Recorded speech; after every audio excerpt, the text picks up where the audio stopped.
This was the fourth round of the September Rising Stars tournament in Mesa, Arizona, and my opponent played e4.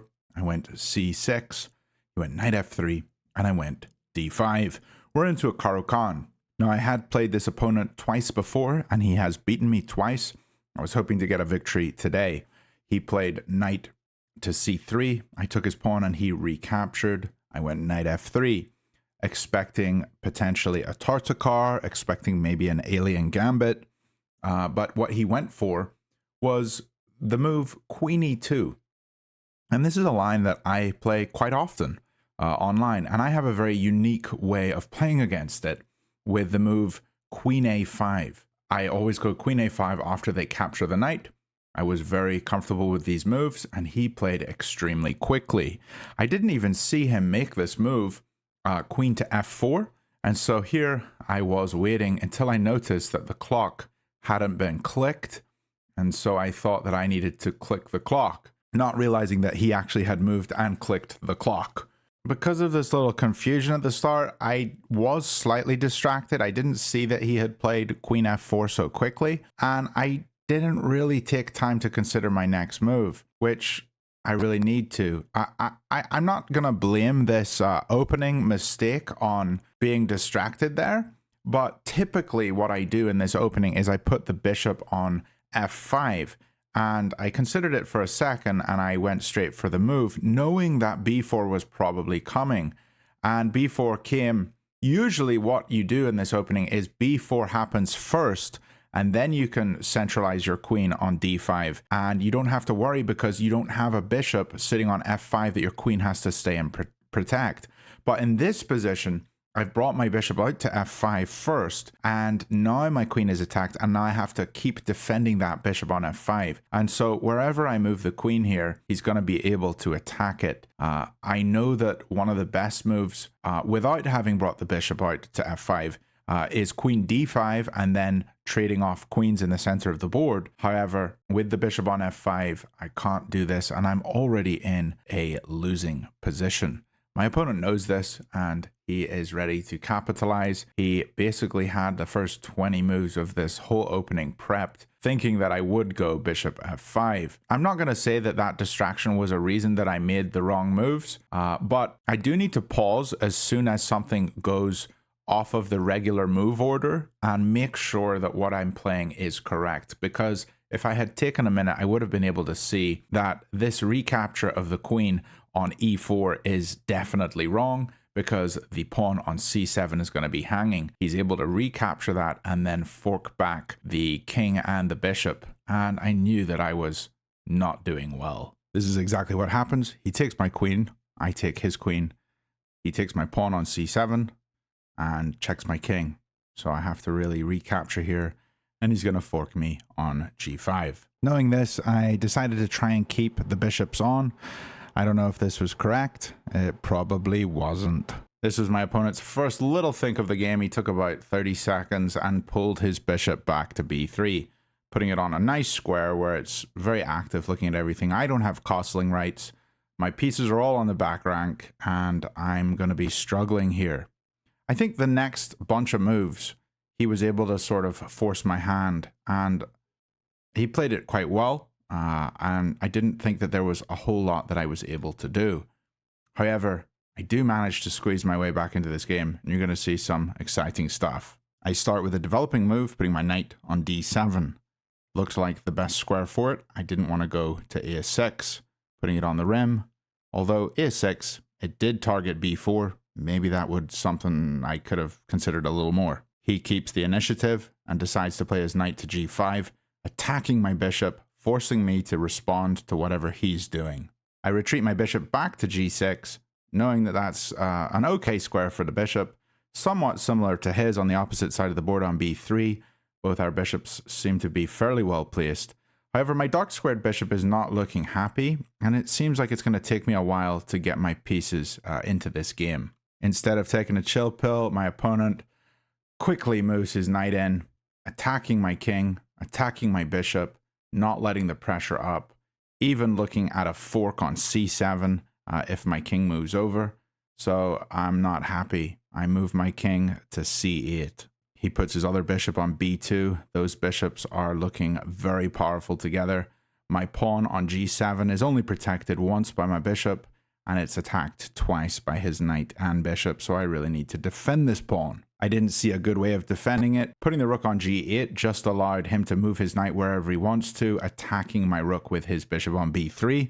And so I decided to pull my light squared bishop back to f7, pinning his knight, although it's not really an amazing pin because the bishop on b3 is defended. So yeah, not really a pin. But if I'm able to grab off one of his bishops, you know, get rid of his bishop pair, I think I'd be a little happier. So he took my bishop on f8. Here I have to recapture. The question was, do I take with rook or with knight? Taking with knight seemed like I was undeveloping. Taking with rook meant that my bishop was protected.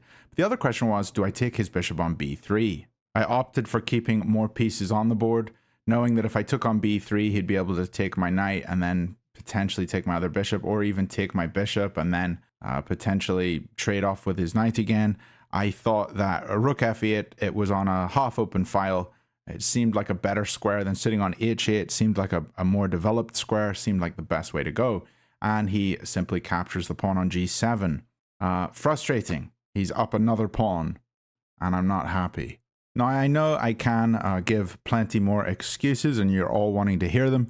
This was the fourth game of the day, and I definitely feel a lot more drained after 4 games of chess, or in the 4th game of chess.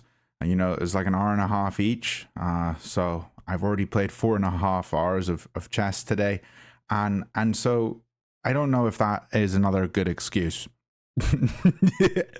But I'm going to go with it. I just need excuses right now just to feel good about myself. I moved my rook back to g8, and then we trade on g7. His bishop here is in danger, so he needs to move it. Instead of going all the way back home, he keeps the pressure on, pinning my knight to my king so that I can't use that piece. It's very frustrating for me. I take his g2 pawn, regaining a little bit of material. But if you look at the board, I only have 5 pawns and my opponent has 6.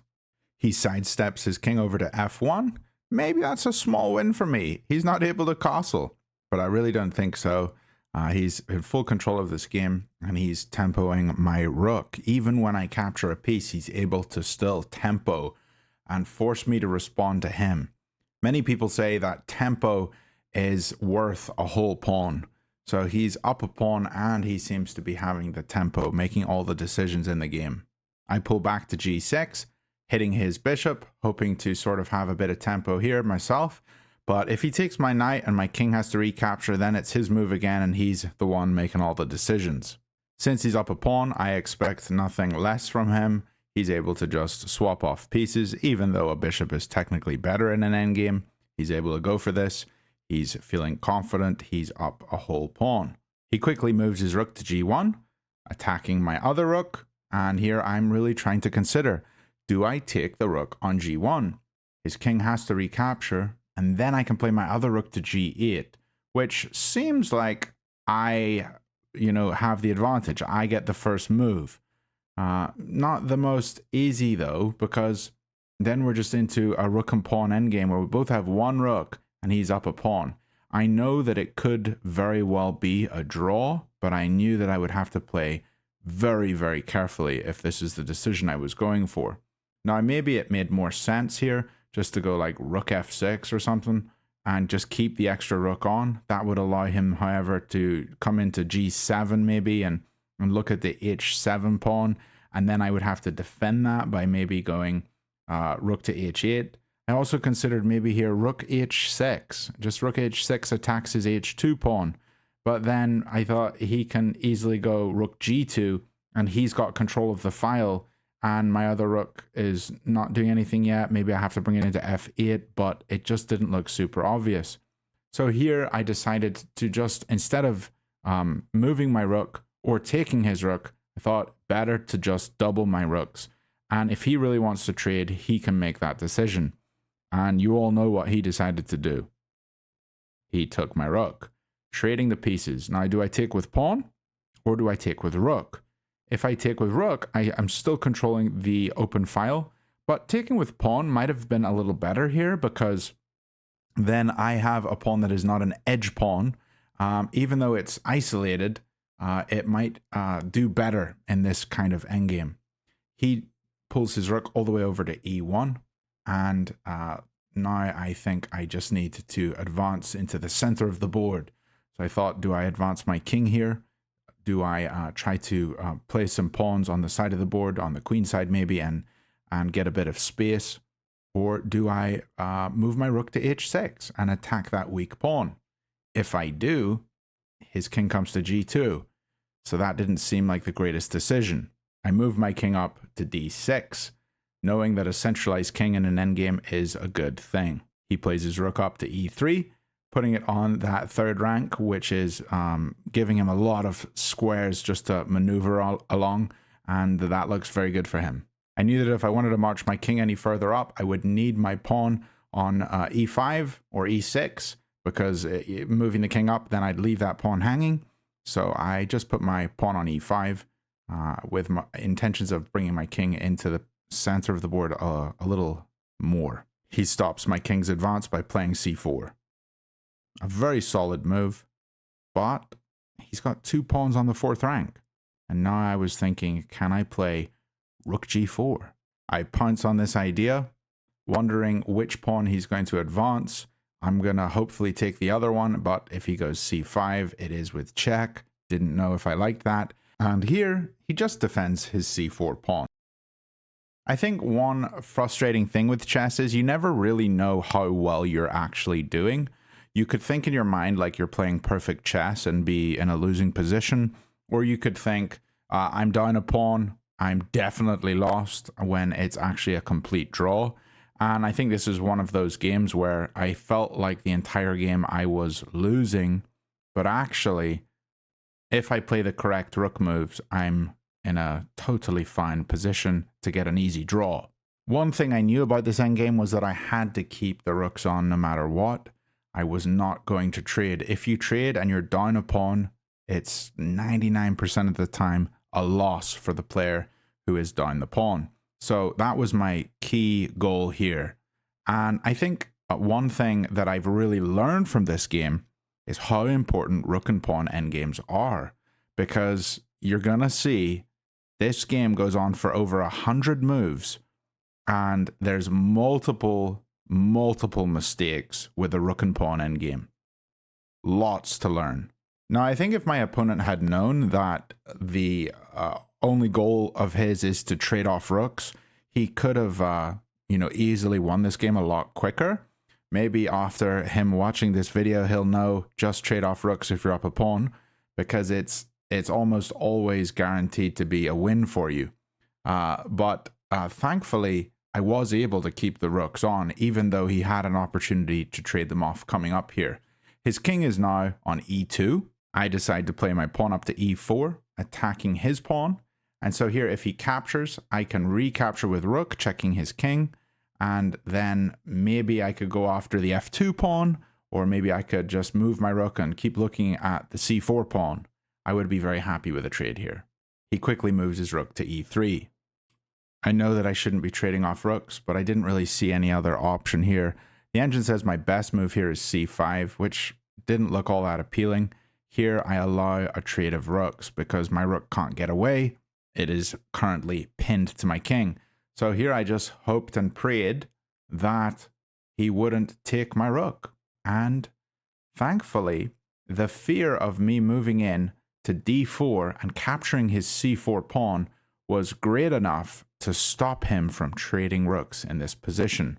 But if we do that continuation real quick, rook takes d4, king takes d4, c5, king c4, a3, king b3, and now my king is all the way over on b3, looking at a3, gonna win a pawn, whoop-de-doo, plays f4, and that pawn is gonna promote, and there's gonna be nothing I can do. Thankfully, he played rook h3, and in this position, I'm able to either take the pawn on c4 or move my king so that he doesn't take h5 with check, or check his king, which didn't seem good because then he could then swap off rooks, coming back to e3.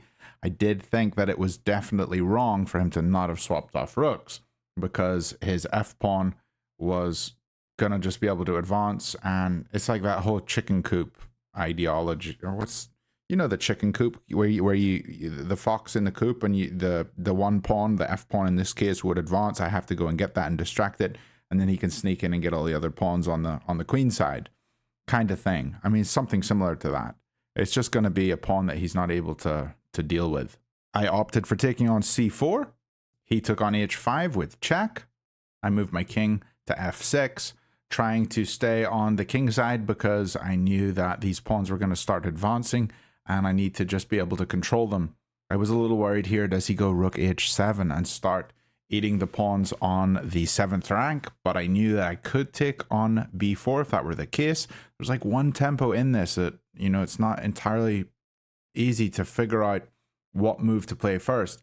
Here, I think what he did was good. He played a3. And now I'm sort of stuck with trying to figure out what is the best move.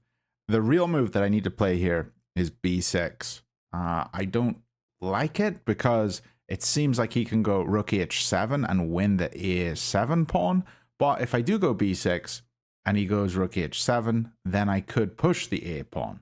I decided on playing rook c2 check. If he comes forwards to attack my rook, then I would happily take the f2 pawn. So I really assumed that he would probably play king f1 or king f3. But f3 would mean that I could then go a2 and maybe take a3 with check. I wasn't entirely sure. But c2 wasn't a bad move, but really I needed to just play the move b6. Here he moves his king back to f1. And I make the stupid decision to go king g6. The reason I did this is I really didn't want his rook coming to the 7th rank. But this just enables his rook to be more central and still threaten to maybe move up to e7. So here he went rook to e5. I pulled my rook up to c3, attacking his a3 pawn. And here he really needs to just play rook a5, attacking my a7 pawn and defending his a3 pawn. There I would probably have tried to go a6, and not sure how that would have continued, but the engine really likes that. However, he decides to pull back to e3. This move puts the position back into a complete draw, which is kind of crazy to know that, like after the fact. I was not thinking this was a draw. I was really thinking I was probably down a few points of material according to the engine. I opt for a rook c1 check, trying to see if I can maybe get over to h1 at some point and you maybe win the post pawn. I wasn't entirely sure how this was going to go, but he went king g2. I decide to centralize my king a little bit, king f6, and he starts pushing Harry h4. Again, all I really need to do in this position is play b6 and then go a5. I don't do that. I just play a5 immediately.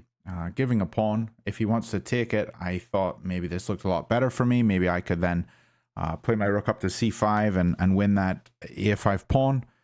But I also wanted to vacate that c5 square so that I could look at h5 with the rook. But here he just decided to push his king up a little bit further. And I do think this was not correct because I have checks now with the rook. I can come to g1. I can come to h1. The king is not guarding those squares. It might have been easier for him if he had just gone h5 and then put his rook on h3 and probably just tried to push all the way up to h8. But hard to know in these positions unless we really study these endgames. And this is one we really need to study because as this game continues, you're going to see how many different opportunities there were for me to draw it. A trade of pawns happens on b4. I was happy enough with this. And now I decide to try and use my rook on the king side of the board, checking his king. He puts his king on f4. And now I just attack his h-pawn. Rook goes to h1. I knew that when he moved his king back to g4, there's a likelihood that I could get a forced repetition here. but I knew my opponent was not going to want to do that. He's up a whole pawn. I mean, it doesn't seem like that's what he's going to do. So there's going to be a fight here. He pulls his king back to f3, and I go back to h1. He pulls his rook up to e4, and here I have a few drawish moves. I can play b5, I could play b6, I could play king f5. All the moves are decent. The position is completely drawn, but I don't know that in my mind, and I'm trying to look for repeated checks. I've burnt a lot of time on the clock, so I just play the pawn to b6. I know that this game could go on for a while, and I want to make sure that I do have enough time. I couldn't really calculate anything specific. I just thought it might be a good idea to push my queenside pawns. He attacks my c6 pawn, so I know here that I have to play c5 or else I'm going to lose that pawn for nothing. I play c5, and here he takes. I simply recapture, and now I know that if he takes on c5, I take on h4, and he's going to have one pawn. I'm going to have no pawns, but a rook and pawn against a rook is going to be very difficult for him to win. All the moves that he plays are like the most logical moves, and it's crazy how like they are losing moves so often. The move king g4 is not a losing move. The position is still completely drawn. If you've got a pawn on the edge of the board, it's not really as good as any other pawn. And so I knew that the f pawn and the c pawn are probably cancelling each other out. Didn't know here if I should try to attack his f pawn or attack his h pawn.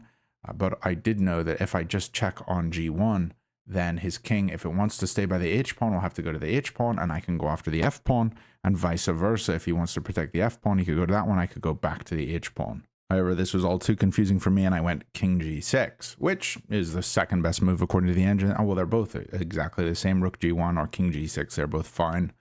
Here he takes my pawn, knowing now that he is up 2 pawns, and I'm, pawnless. Is that the word? Pawnless.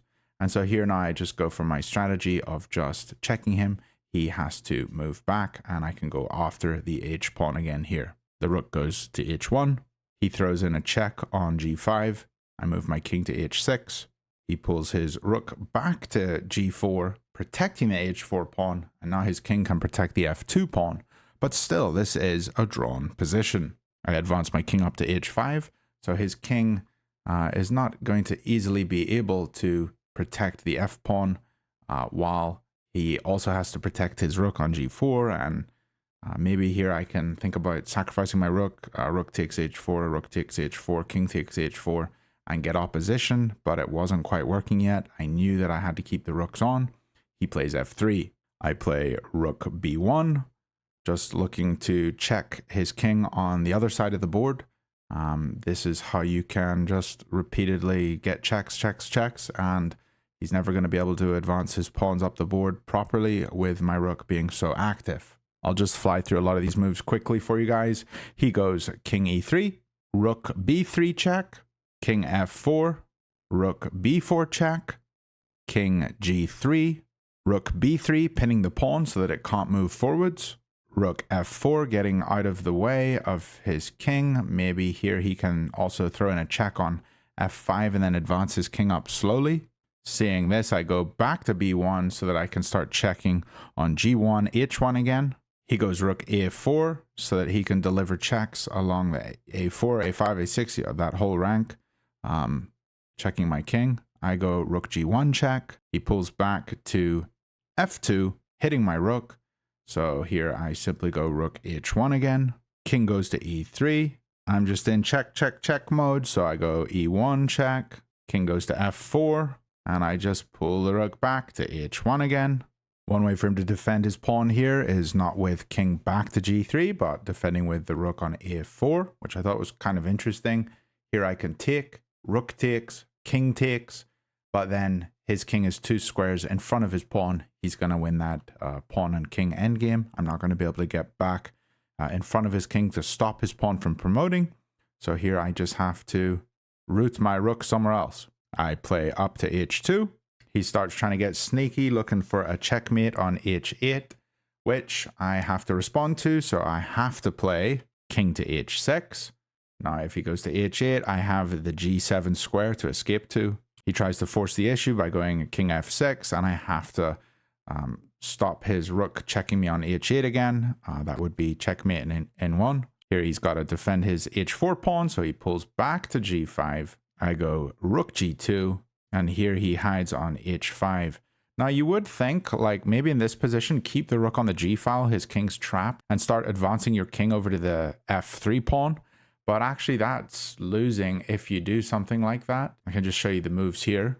Let's just say king g7 and then rook a4. And then king f6 would actually be losing because he's got rook f4 check. And if the king tries to come up to e5 to attack the rook, then he can just put the rook on f8. And that pawn is going to promote fairly easily if I go rook g1. The engine gives this as a +6 evaluation for white. These endgames are way too tricky. There are a ton of moves here that still hold equality. King g7, rook g3, rook g1.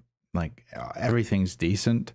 But the move rook b2 is not decent. And that gives my opponent a winning advantage. He plays rook a7 check. The king goes to g8. And the funny thing here is every single time my opponent advances the f pawn, it throws away his advantage. All I have to do here is go back to g2 and keep his king enclosed, and there's not going to be any hope for him. But I don't find that move. I instead pull my rook over to f2, attacking his f4 pawn. This is not the right way. All my opponent has to do is play king g5 or king g4 to defend his f pawn, but he mistakenly goes king to g6, looking for a back rank on a8. And instead of taking the f pawn with my rook, I move my king to f8. I could have just taken the pawn and then blocked on f8. So I lost another chance there to draw the game.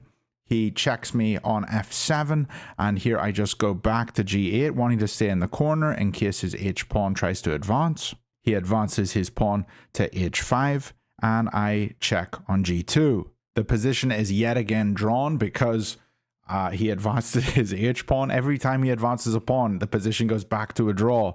But I still keep fumbling it. I keep missing the opportunities. His king's on f6, and here I play the rook back to h2. The only winning move in that position was rook to f2, because then I can take on f4 and his king can't defend. He has to defend either his rook or his pawn. Here he checks me on g8, and I move my king back into the corner. King goes to h8. He pulls his rook back to g5, defending his h-pawn. I advance up to h7, and here, would you guess it? f5 is a complete draw again. And so hard to know this, you know. All I have to do here is not play king h6, but instead move my rook to a2, b2, or c2 so I can start delivering checks from the other side of the board. He puts his rook onto g8, trapping my king again, hoping for rook h8 checkmate, but king can go back to h7. He pulls his rook back to g4. Here I see the opportunity to grab the h5 pawn. I thought, this looks like a good time to grab it. But it was completely wrong. I should have gone to a2, b2, or c2 so I can keep delivering checks. His king's now on e6, and I'm trying to find a way where I can get this lost pawn and draw the game. There's still going to be opportunities here for me. Rook goes back to h1. And would you believe it, he pushes the f-pawn, which draws the game again. And I didn't know that, but I checked him on e1. He goes to f7. The check on e1, though, was completely wrong. I should have gone to a1, b1, or c1 so I can keep delivering checks from the other side of the board. Are you guys noticing a pattern here? He plays king f8. I play rook a1. And here, if he makes the mistake of pushing his f-pawn, he's going to draw the game. And that's what he did. Pawn to f7 again. The position is drawn. And this time, I have a very good chance at doing it because my rook is on the side of the board where it needs to be. Rook a1 check, king to e6 or e7, rook a7 check. Where does the king go? He pulls it back to f6. rook a6 check. He goes king e5. Rook a5 check. He goes king d6. I go king a6, and he goes king c5. I go rook a5 check, and he goes king d6. Rook a6 check again. We have nearly got threefold repetition. I was trying to check. My opponent wasn't taking any notes here. He just kind of said that he didn't really want to at one point. The rule in the USCF is that you have to take notes for the entirety of the game until you get to 5 minutes. And at 5 minutes, you don't have to take them anymore. However, if you haven't been taking the notes all the way up to the 5 minutes, his clock has to keep running until he finishes taking the notes. So I do believe that that is very risky to do. And you could force them to have to take all of the notes at 5 minutes. I'm not entirely sure on that, but that's what the tournament director told me when I asked him about it. Because I was just curious, like, why do we take notes? Like, is there some penalty for not doing it? So basically, if you call your opponent out for not taking notes, their clock has to run while they get caught up. But at 5 minutes, you can stop. So I'm not entirely sure on the technicality of that, which is a bit weird. But anyway, all I have to do in this position is continue checking. But coming over to g6 is idiotic. He said he was about to offer me a draw as well. That was really dumb of me. I don't know why I would check on g6. I just needed this game to end, I suppose. But here he's able to move his king, and his position is completely winning now.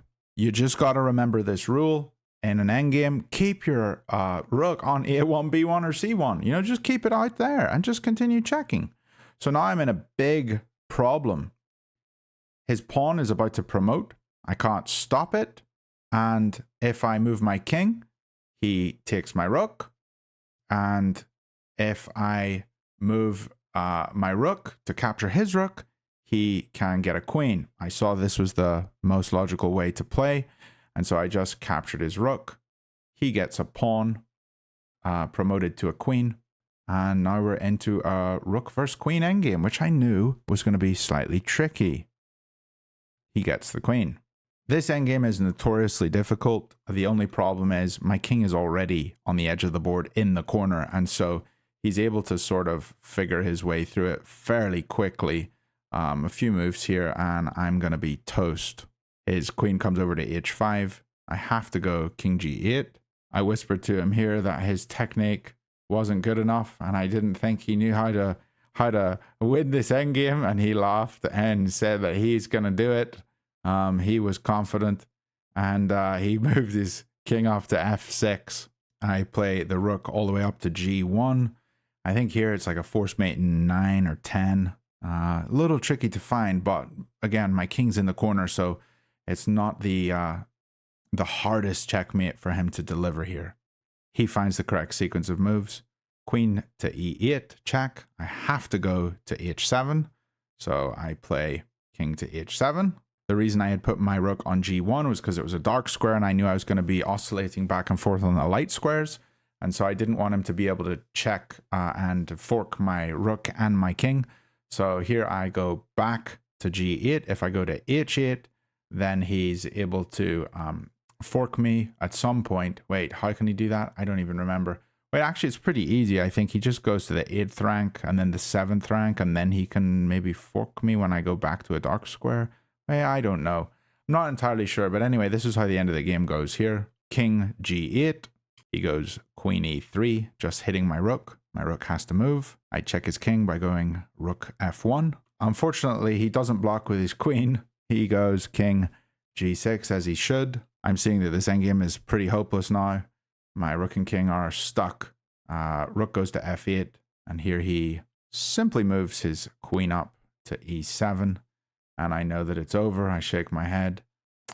If my king moves here to h8, it's a checkmate in 1, and if my rook moves anywhere, well, it's going to be a checkmate on g7. But if I move my rook to f6, then he can take with queen, and that's a forced draw. And I know my opponent's blundered forced draws like throughout this entire game, so we can hope. Is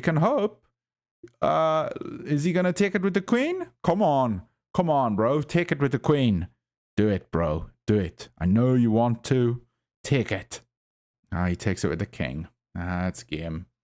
I move my king to h8, and he says good game, and he mates me.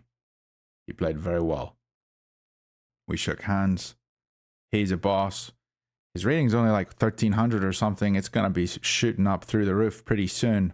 However, we both need to study rook and pawn endgames, and that is the lesson learned from today's game. Lads, if you do want to improve at your chess endgames, one of those ways is by using the app Noctie.ai. And this is a fantastic app that you can do multiple things with. You can learn your chess openings. It's very good on chess openings specifically, but it also has courses in it on the endgame. And one of those examples is right here. I'm just going to go through a little bit of it for you. The king plays a crucial role in pawn endgames, both for attacking and for supporting his own pawns. In the battle between kings in these endgames, the concept of opposition is a key element. And so here we can learn about what opposition is. Opposition refers to a situation where two kings directly face each other with one square between them. So here we have opposition, there's one square between them. The player not to move has the opposition. So if it's white's turn to move, then black has opposition. If it's black's turn to move, then white has opposition. Here, white has the opposition since it is black to move. And we can go through this and practice it. After you read stuff, you can step forwards, and it says black moves sideways, trying to keep our king at bay. So we step through, we keep opposition by moving one square away from the king. Black goes here. So what do we do in this position? Can we go here?